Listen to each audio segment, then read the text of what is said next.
The smell was not one thing. It was everything. Human waste running in open channels.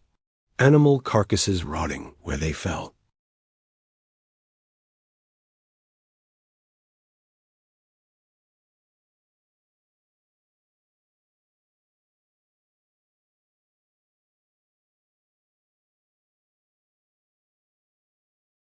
This was the first truth of the premodern city. It assaulted you before you entered it.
You had entered something unprecedented in human experience.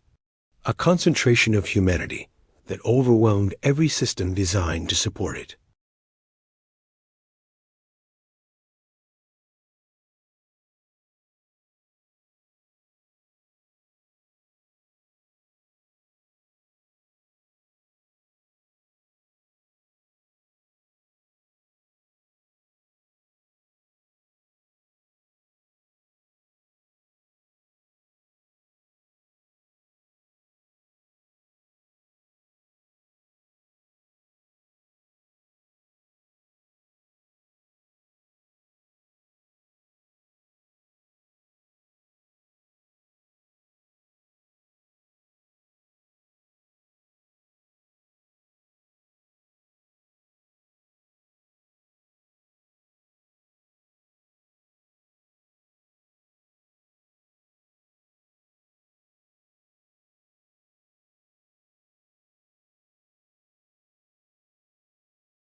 Something far more disturbing. The world of the everyday. The world of trying to survive until tomorrow in a place that seemed designed to kill you.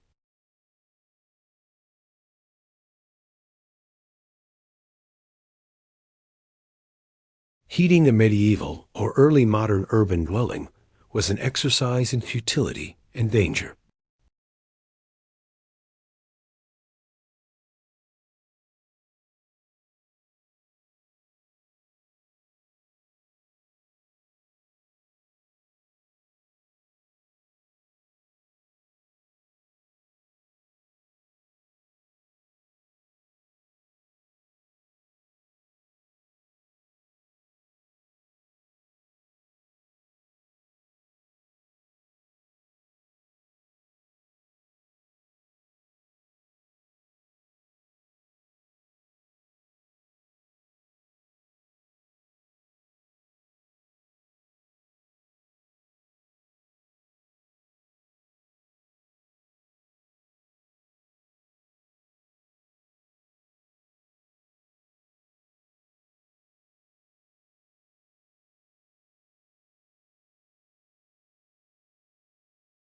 A single spark from a cooking fire could ignite dry straw, and because houses stood wall to wall, a single fire could consume entire neighborhoods in hours.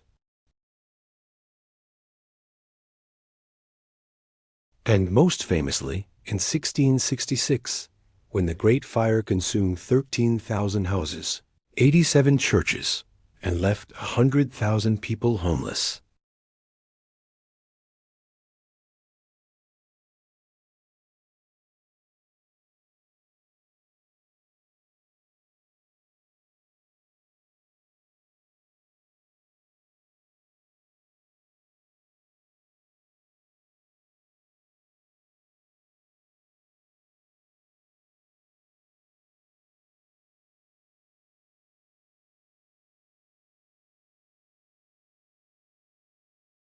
Water had to be fetched, often from considerable distances.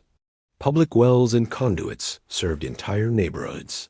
And women for this was overwhelmingly women's work lined up before dawn to fill buckets and jugs.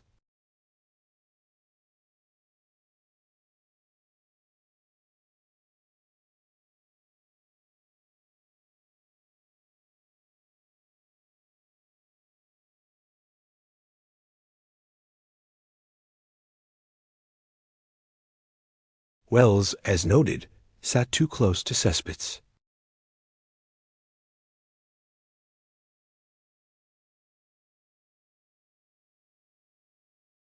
They also ate what was available, which was often not enough.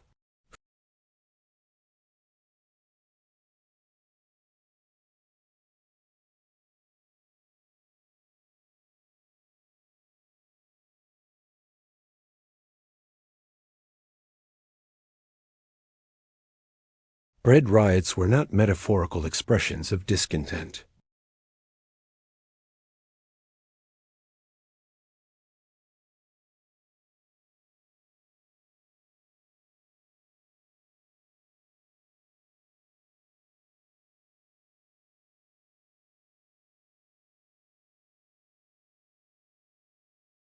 They took to the streets.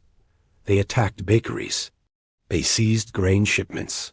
And authorities responded with varying degrees of force, from distribution of emergency supplies to public executions of rioters.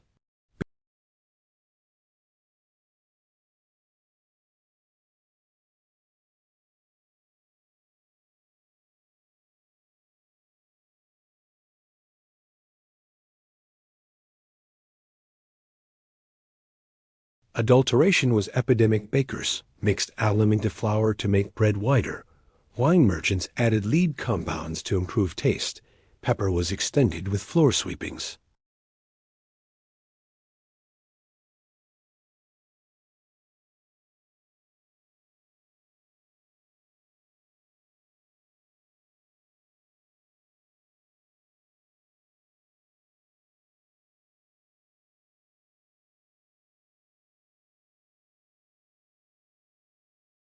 Those diseases. They deserve their own accounting. Plague is the famous one, the dramatic one, the one that emptied cities and left mass graves that archaeologists still uncover. The Black Death of 1347 to 1351 killed perhaps half of Europe's population. Subsequent outbreaks 1361, 1369, 1374, recurring through the 17th century kept populations suppressed for generations. London's Great Plague of 1665 killed perhaps 100,000 in a city of around 500,000. Marseille lost half its population in 1720, but plague was merely the most spectacular killer. It was not the most consistent. Typhus, carried by body lice, thrived wherever people lived in crowded, unwashed conditions, which meant everywhere in the pre-modern city. It killed slowly, with fever and delirium, and it returned year after year. Dysentery spread through contaminated water and killed through violent intestinal distress, shameful, hidden deaths that left no dramatic narrative. Smallpox scarred those it did not kill, leaving survivors marked for life with pocked skin. Tuberculosis, the White Plague, was so common in urban environments that it almost ceased to be noticed. Contemporary physicians estimated that a quarter of all deaths in early modern cities could be attributed to consumption, the slow wasting of lungs that left victims coughing blood until they finally succumbed. Children died at rates that are difficult to comprehend through modern sensibilities. In 17th century London, parish records suggest that roughly a third of all children died before their 5th birthday. In particularly bad years of epidemic disease, of economic hardship, of failed harvests driving up prices, the figure rose higher. Parents expected to bury their children. They gave multiple children the same name, understanding that not all would survive to adulthood.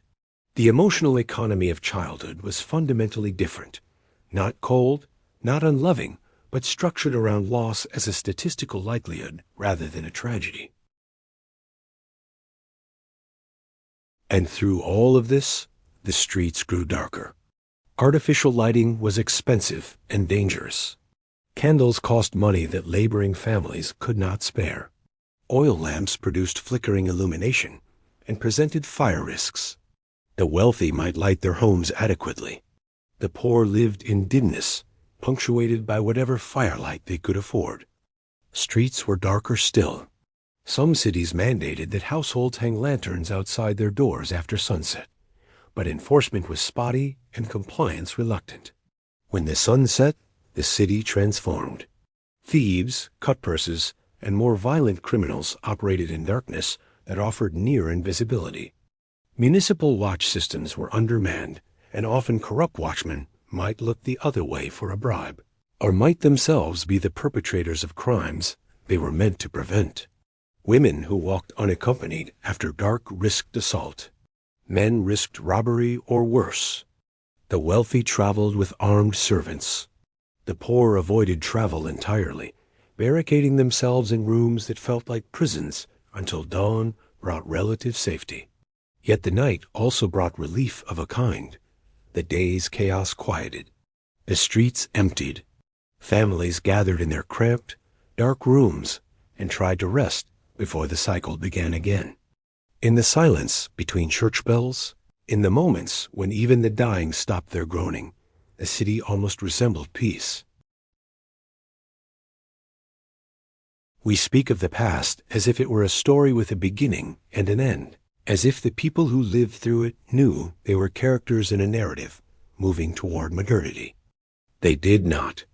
They knew only that tomorrow would likely resemble today, the same dangers, the same deprivations, the same desperate calculus of survival. The water would still need fetching. The children would still need feeding. The illnesses would still come without warning and take without explanation. The fire would still wait in every candle flame, every cooking hearth, every spark struck flint and steel. And yet, they married and had children they expected to bury. They established businesses in buildings that might burn. They built cathedrals that took longer to complete than any individual life, monuments to hope in environments of near constant death. They loved, they mourned, they persisted. The pre-modern city was not a single disaster. It was a continuous condition, a permanent emergency that became, through simple human adaptation, ordinary life. The inhabitants did not experience their existence as horror, because horror requires contrast with something better. For most, there was nothing better, only this. Only the smell and the cold and the darkness and the disease. Only the unending work of staying alive one more day. We who live after cannot fully recover what it meant to exist within those walls. We can describe it, document it, reconstruct it from records and archaeology, and the testimony of those who lived and died within it. But we cannot truly enter it, and perhaps that distance is a mercy. What remains is a recognition that the ordinary can be terrible, that the normal can be unbearable, and that human beings will build their lives within conditions that seem designed to destroy them. The cities endured. The people within them, mostly, did not. Generation after generation, they filled the graves and were replaced by new arrivals, new aspirations, new lives that would burn just as briefly. The gates stood open. The smell reached out for miles. And still they came.